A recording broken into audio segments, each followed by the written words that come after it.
नमस्ते साथीहरू, स्वागत छ तपाईलाई डाइरेक्ट सेलिङ नेपाल फ्याक्ट्समा। आजको भिडियो एकदमै महत्त्वपूर्ण छ किनकि दशकौँदेखि नेपालमा एउटै कन्फ्युजन घुमिरहेको। डाइरेक्ट सेलिङ र नेटवर्किङ एउटै हो। डाइरेक्ट सेलिङ कानुनी र सुरक्षित छ, नेटवर्किङ पिरामिड अवैध र फ्रड।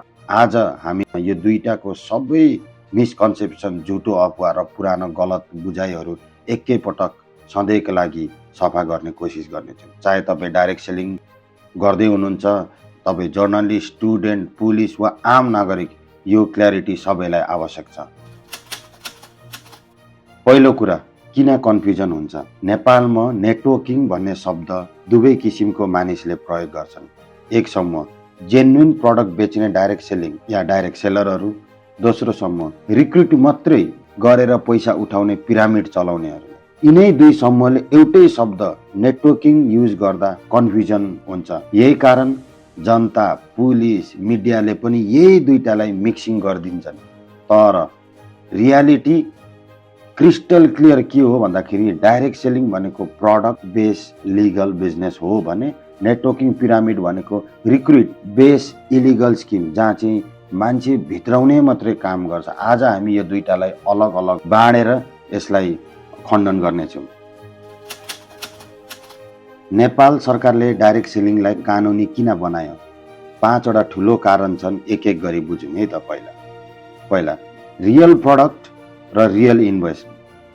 डाइरेक्ट सेलिङको मूल आधार प्रडक्ट हो। Product quality, product value, billing सबै प्रुभ हुन्छ। यहाँ इन्कम प्रडक्ट बिक्रीबाट आउँछ, कतै पनि मानिस ल्याएर कमाइ हुँदैन।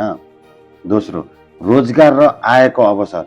डाइरेक्ट सेलिङले हजारौं नेपालीलाई सेल्फ एम्प्लोइमेन्ट र पार्ट टाइम इन्कम दिन्छ। घरमा बसेर पनि कमाउन सक्ने महिला, विद्यार्थी, अनएम्प्लोइड सबैलाई लाभ दिन्छ। तेस्रो, स्किल प्लस एन्टरप्रेनरसिप।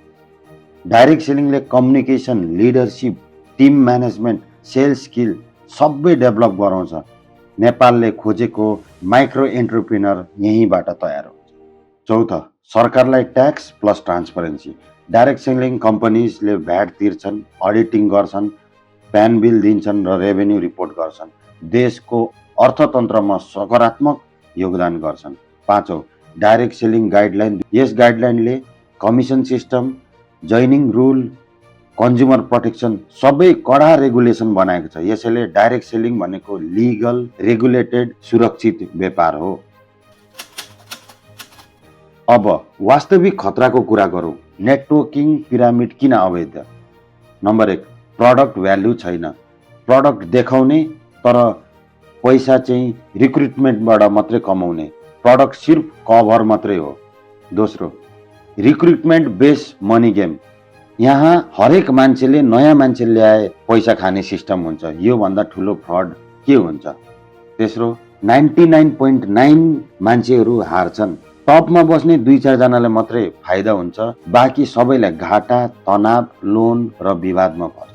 चौथो, परिवार, सोसाइटी, फाइनेन्समा ठुलो ड्यामेज। लोन लिएर जोइनिङ, धेरैले घर जग्गा बेचेर पैसा बुझाएको केस नेपालमा धेरै छ। 5औं नम्बरमा, नेपालमा कानुनी रूपमा पूर्ण प्रतिबन्ध। नेपालले पिरामिड स्किम प्रोहिबिसन एक्ट 2064 बनाए रिक्रुटमेन्ट अन्ली इन्कमलाई डाइरेक्ट क्रिमिनल एक्टिभिटी घोषणा गरिसकेको छ। सरकारको स्पष्ट चेतावनी, जोइनिङ फी उठाउने र रिक्रुट बेस बिजनेस गर्ने चाहिँ अपराध हो।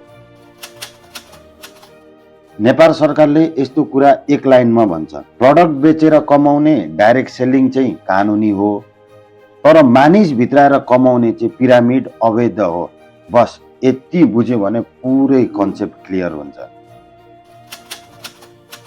अब प्र्याक्टिकल नलेज कसरी 10 सेकेन्डमा चिन्न सकिन्छ डाइरेक्ट सेलिङ लिगल हो कि होइन भने? पहिला, यदि लिगल हो भने वास्तविक product, bill, PAN, VAT, product बेचे बापत मात्रै कमाउने, office, company registration, government guideline follow गरेको छ कि छैन।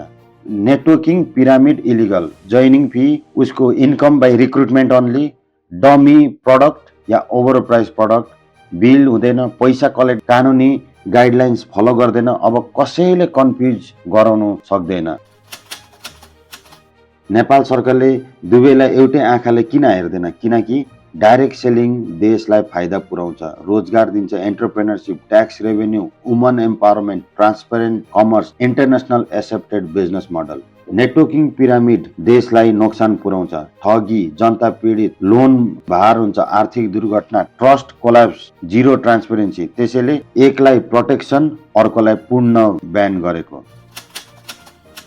अब दाजुभाइ दिदीबहिनीहरू, डाइरेक्ट सेलिङ भनेको कानुनी प्रडक्ट बेस रेगुलेटेड बिजनेस हो भने नेटवर्किङ पिरामिड भनेको illegal money game fraud system. यो दुईटालाई मिलाएर बुझ्नु, कानुन, जनचेतना र पुरा डाइरेक्ट सेलिङ इन्डस्ट्री सबैलाई गलत डिरेक्सनमा लगिन्छ। आजको भिडियोले तपाईको मिसकन्सेप्सन क्लियर गरेको छ भने कृपया लाइक, कमेन्ट र शेयर गर्न नबिर्सिनु होला। डाइरेक्ट सेलर, युथ सबैले, जर्नलिस्टले, पुलिसले सबैले यो मेसेज बुझ्नु आवश्यक छ। सब्स्क्राइब गर्नुहोस् डाइरेक्ट सेलिङ नेपाल फ्याक्ट्स र सँगै जागरुक नेपाल बनाऊ। अहिलेलाई यति नै। See you in the next video. जय नेपाल।